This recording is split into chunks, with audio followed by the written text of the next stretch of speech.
কি আমাৰ নিউট্ৰিশ্যনৰ বিষয়ে মই ভিডিঅ' দিয়ে থাকোঁ আপোনালোকক। আৰু এই নিউট্ৰিশ্যনটো আমাৰ কেনেকুৱা যে আমাৰ অংগনবাড়ীবিলাকক কিটচেন বাগিচাবিলাক দিয়া হৈছে। আৰু কিটচেন বাগিচাৰ পৰা মই এই ভিডিঅ'টো আজি আপোনালোকক অলপ দেখাইছোঁ। আমাৰ চাওক, আমাৰ অংগনবাড়ীত যেনেকুৱা কিটচেন বাগিচাত আমি এইবিলাক বনাই লৈছোঁ।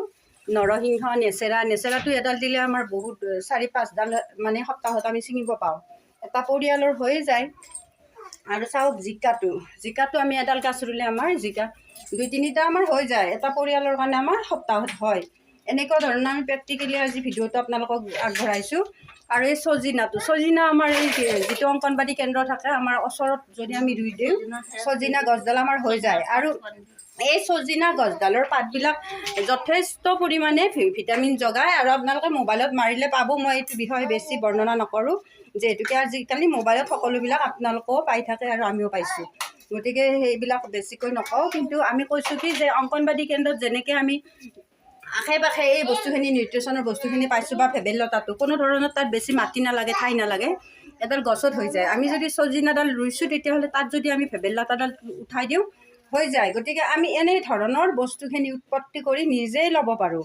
আৰু এই নিজে যিখিনি বস্তু আমি কোনো খৰচ নোহোৱাকৈ উৎপত্তি কৰিব পাৰোঁ, এইখিনিত আমাৰ যথেষ্ট পৰিমাণে এটা পৰিয়ালৰ কাৰণে নিউট্ৰিশ্যনটো যথেষ্ট পৰিমাণে যোগায়। আৰু এতিয়া আমি সেই অংগনবাড়ীৰ জৰিয়তে এইখিনি আমি কৰোঁ বুলি আপোনালোকৰ আগত আজি দাঙি ধৰিলোঁ, ইমানে।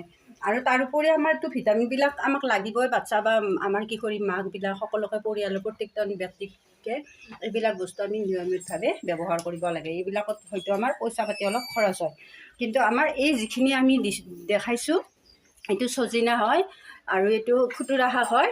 আমাৰ স্কুলতে বাগিচাত, কিটচেন বাগিচাত হয়। আৰু এইটো হয় আপোনালোকৰ ভেবেলতা, এইটো জিকা, ভোল, আৰু এইটো নেচেৰা, নৰসিংহ। এইবিলাক আমাৰ কোনো ঠাই বেছি নালাগে, ইয়াত আমাৰ হৈ যায়। ঠিক তেনেদৰে আমাৰ ঘৰুৱাভাৱেও আমি গৃহিণীবিলাকে কি কৰিব পাৰোঁ, আমাৰ ঘৰৰ চাৰিওফালে চুকে কোণে এই গছ এডাল বা দুডাল আমি সময় উলিয়াই ৰুব পাৰোঁ। আৰু সেই গছডালৰ পৰা আমি যে প্ৰফিট পাওঁ, সেইটো আপোনালোকেও কোনোবা যদি আমাৰ গৃহিণীৰ মাজত আগ্ৰহী হয়, কৰি চাবচোন বাৰু। সেইটোৱেই এতিয়া আমি এটা বস্তু কৈ আছোঁ, এই নিউট্ৰিশ্যনবিলাক কাৰ কাৰণে বেছি উপযোগী হয় সেইটো বিষয়ে মই আজি থুলমূলকৈ আলোচনা কৰিম। হয়নে মাধৱী? তোমাৰ ছোৱালী আছে। এতিয়া তোমাক মই এটা কথা তোমাকে কওঁ। আজি আমি মহিলাবিলাকৰ লগত মিটিং কৰি আপোনালোকক মই ইয়াৰ পৰা অৱগত কৰি আছোঁ।